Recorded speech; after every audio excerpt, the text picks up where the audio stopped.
Assalamualaikum warahmatullahi wabarakatuh. Selamat pagi semuanya, apa kabar? Semoga kalian baik-baik saja dimanapun kalian berada. Nah, perkenalkan Ibu Aulia Mariana dari PLP Universitas Siliwangi. Nah, sebelum kita masuk pada materi selanjutnya, alangkah lebih baiknya kita berdoa terlebih dahulu sesuai dengan kepercayaan masing-masing. Berdoa dimulai.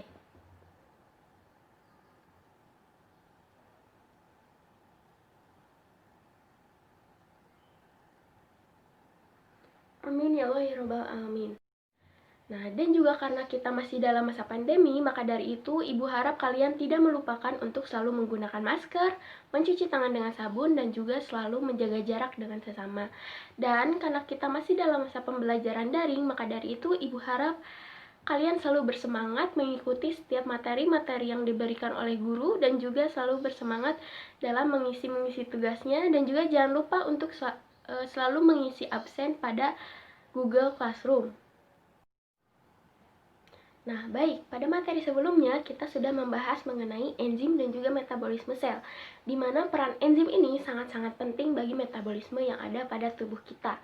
Nah, lalu untuk materi kali ini kita akan membahas mengenai substansi genetik atau materi genetik. Apakah ada yang tahu apa itu materi genetik?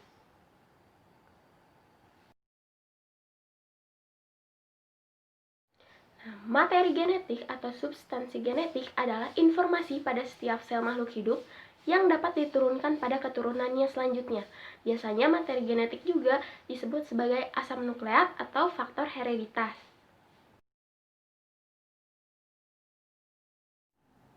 Kromosom adalah struktur padat yang terdiri dari DNA dan juga protein. Nah, di mana pengemasan DNA dan protein ini terjadi pada tahap profase. Nah, proses yang terjadi adalah untaian DNA dipintal dalam satu protein histon menjadi suatu unit yang disebut dengan nukleosom. Nukleosom satu dengan nukleosom yang lain ini bergabung dan juga membentuk benang yang lebih padat yang terpintal menjadi lipatan-lipatan yang disebut dengan solenoid. Solenoid satu dengan yang lainnya bergabung kembali dan lebih padat lagi membentuk suatu benang yang disebut dengan kromatin. Nah, benang-benang halus kromatin ini memadat membentuk lengan kromatid. Dengan lengan kromatid ini berpasangan dan juga membentuk kromosom. Nah, jadi pembentukan kromosom itu dimulai dari suatu protein histon yang menjadi suatu unit disebut dengan nukleosom, dan juga nukleosom satu dengan yang lainnya bergabung dan juga menjadi lebih padat lagi dan disebut dengan solenoid. Nah, kemudian solenoid satu dengan yang lainnya juga bergabung kembali menjadi lebih padat yang disebut dengan kromatin. Lalu benang-benang halus kromatin ini memadat dan juga membentuk suatu lengan yaitu kromatid. Dan lengan kromatid ini berpasangan dengan lengan kromatid lain dan juga membentuk kromosom. Selanjutnya ada bagian-bagian dari kromosom. Bisa dilihat pada gambar. Ada kromonema. Kromonema adalah bagian dari kromosom yang berupa pita berbentuk spiral. Lalu ada kromomer, merupakan kromonema yang mempunyai penebalan-penebalan di beberapa tempat dan beberapa ahli juga menganggap sebagai nukleoprotein yang mengendap. Nah, lalu ada sentromer. Sentromer ini bagian yang menentukan bentuk dari suatu kromosom, berfungsi sebagai tempat berpegangnya benang plasma dari gelendong inti atau spindle pada tahap anafase pada pembelahan inti. Lalu ada lekukan kedua. Nah, sebagai tempat terbentuknya nukleus atau anak inti sel, disebut juga sebagai pengatur nukleus atau nuclear organizer. Lalu ada telomer. Nah, telomer ini bagian ujung kromosom yang berfungsi sebagai menghalangi bersambungnya kromosom yang satu dengan kromosom yang lain. Lalu ada satelit. Nah, satelit ini tidak selalu ada pada setiap kromosom, merupakan bagian tambahan pada ujung kromosom. Nah, kromosom yang punya satelit disebut dengan satelit kromosom. Nah, lalu ada bentuk-bentuk dari kromosom. Yang pertama itu ada metasentris. Sentromer terletak pada tengah-tengah kromosom atau median, sehingga membagi kromosom menjadi dua bagian yang sama panjang dan juga mempunyai bentuk seperti huruf V. Lalu yang kedua ada submetasentris. Sentromer terletak submedian atau ke arah salah satu ujung dari kromosom, sehingga kromosom terbagi menjadi dua bagian yang tidak sama panjang dan juga berbentuk seperti huruf J. Nah, lalu ada akrosentris. Nah, akrosentris ini sentromer terletak terminal atau di dekat ujung kromosom, sehingga kromosom tidak membengkok tetapi lurus seperti batang. Lalu yang terakhir itu ada telosentris, di mana sentromer terletak di ujung kromosom, persis di ujung kromosom, sehingga kromosom hanya mempunyai satu buah lengan dan berbentuk lurus seperti batang. Nah, pada manusia ini tidak mempunyai bentuk kromosom telosentris. Dan juga ada tipe dan jumlah kromosom. Nah, kromosom manusia dibedakan menjadi dua tipe. Yang pertama itu ada autosom dan juga ada gonosom. Nah, autosom yaitu kromosom yang tidak ada hubungannya dengan penentuan jenis kelamin. Dari 46 kromosom di dalam sel tubuh manusia ini, sebanyak 44 buah atau 22 pasang merupakan autosom. Lalu yang kedua itu ada gonosom. Nah, sepasang kromosom yang menentukan jenis kelamin. Jadi gonosom ini yang berperan penting dalam menentukan jenis kelamin. Gonosom dibedakan menjadi dua macam, yaitu kromosom X dan juga kromosom Y. Nah, untuk laki-laki adalah 46 XY atau dapat ditulis juga dengan 44 ditambah X dan juga Y. Nah, untuk wanita adalah 46. Jadi jumlah laki-laki untuk jumlah kromosom laki-laki dan juga jumlah kromosom wanita itu sama, hanya saja pada wanita itu XX atau dapat ditulis dengan 44 ditambah XX. Nah, lalu selanjutnya ada gen atau genom. Gen atau genom adalah fragmen pita DNA yang menjadi faktor pembawa sifat yang dapat diturunkan. Nah, gen ini disimbolkan dalam huruf. Apabila gen dominan ditulis dengan huruf kapital, sedangkan gen untuk resesif ditulis dengan huruf kecil. Nah, lalu ada alel. Alel adalah gen dari kromosom homolog yang terletak pada lokus yang bersesuaian dan juga mengendalikan sifat yang sama namun variasinya yang berbeda. Alel juga disebut dengan gen yang telah berpasangan. Nah, maksud gen yang telah berpasangan artinya dapat berupa alel homozigot dominan, lalu alel heterozigot, kemudian alel homozigot resesif. Nah, gen dan alel juga memiliki sifat dua macam, yaitu ada genotip dan juga ada fenotip. Genotip adalah sifat keturunan yang tidak nampak dan juga berupa kode gen atau alel. Nah, sedangkan fenotip yaitu sifat keturunan berupa ekspresi gen yang tampak pada individu.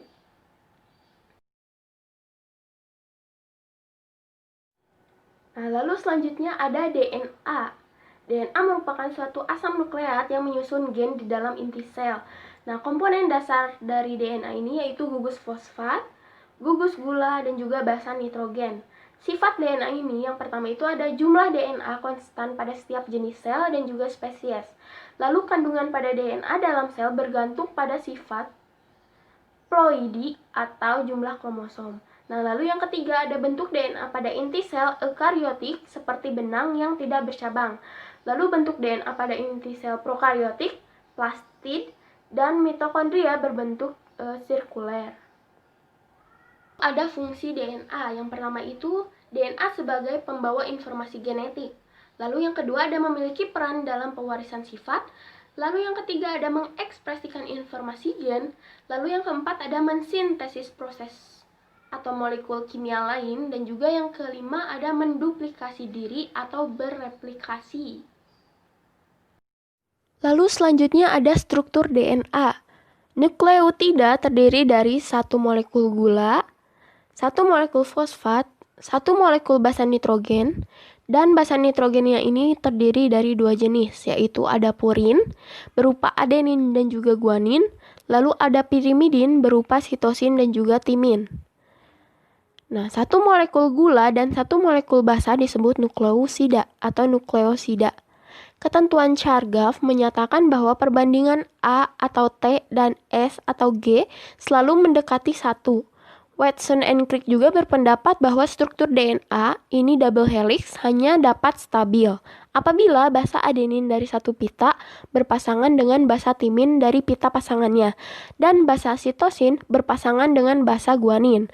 Pasangan adenin dan timin dihubungkan oleh 2 atom H, sedangkan basa sitosin dan juga guanin dihubungkan dengan 3 atom H. Sebuah nukleotida selalu memiliki ujung 3 aksen dan 5 aksen P, sehingga dalam double helix menurut model Watson and Crick terdapat satu buah pita dengan arah 3 aksen ke 5 aksen, sedangkan pita pasangannya yaitu 5 aksen ke 3 aksen. Nah, selanjutnya ada replikasi DNA. Nah, replikasi merupakan suatu penggandaan DNA. Jadi proses ini merupakan proses komplementasi pasangan basa menghasilkan satu molekul DNA baru yang sama dengan molekul DNA yang lama sebagai cetakannya. Nah, jadi bisa diartikan replikasi ini merupakan suatu penggandaan DNA. Nah, ada 3 model dari replikasi DNA ini. Yang pertama itu ada semi-konservatif, di mana semi-konservatif ini yaitu rantai ganda DNA lama berpisah, kemudian rantai baru disintesis pada masing-masing rantai DNA lama. Lalu yang kedua ada konservatif, di mana rantai ganda DNA lama tidak berubah, berfungsi sebagai cetakan buat DNA baru. Lalu yang ketiga ada dispersif.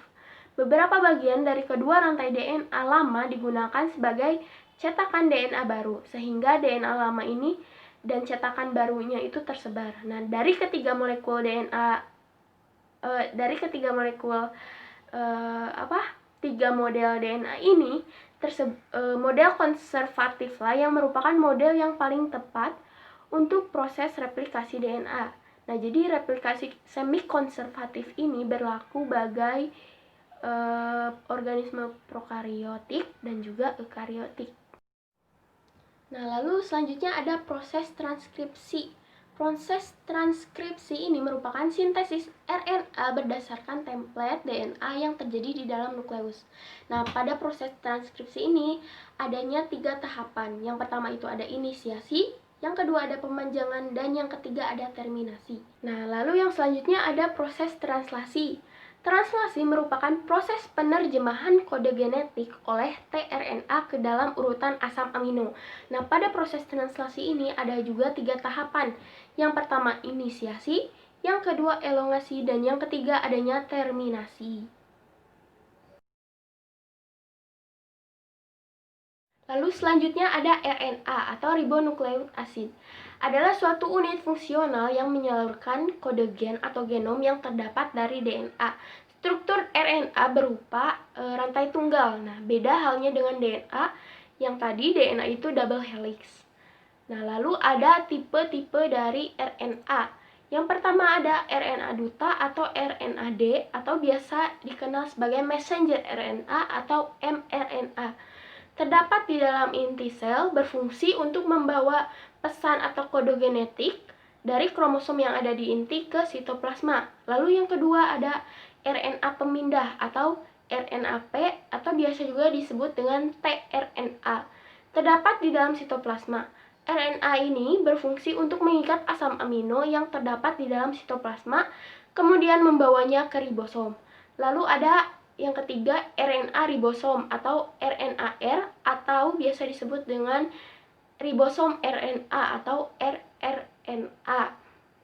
Nah, terdapat di dalam ribosom berfungsi untuk mensintesis protein dengan menggunakan basa asam amino yang menghasilkan polipeptida. Nah, lalu selanjutnya ada perbedaan antara DNA dan juga RNA. Nah, perbedaannya itu terdapat jika pada gula, DNA ini reoksiribosa, sedangkan RNA ini ribosa. Lalu dari basa pirimidin, DNA itu timin, sedangkan RNA itu urasil.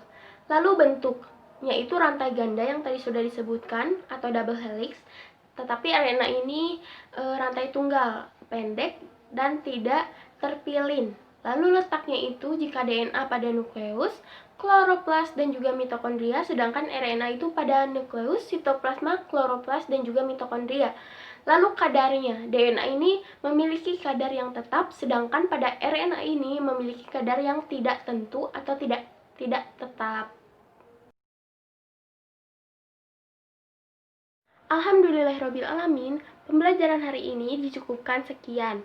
Apabila ada yang ingin ditanyakan, bisa di komen di sini ataupun di Google Classroom untuk diskusi mengenai materi genetik. Nah, untuk materi selanjutnya kita akan membahas mengenai masih dalam materi genetik, hanya saja kita akan lebih membahas mengenai proses dan juga hubungan antara gen, DNA dan juga RNA. Nah, sekian yang bisa Ibu sampaikan. Mohon maaf apabila masih banyak kekurangan dalam penyampaiannya.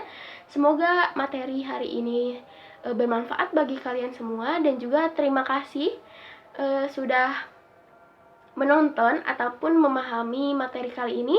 Wabillahi taufiq wal hidayah. Wassalamualaikum warahmatullahi wabarakatuh.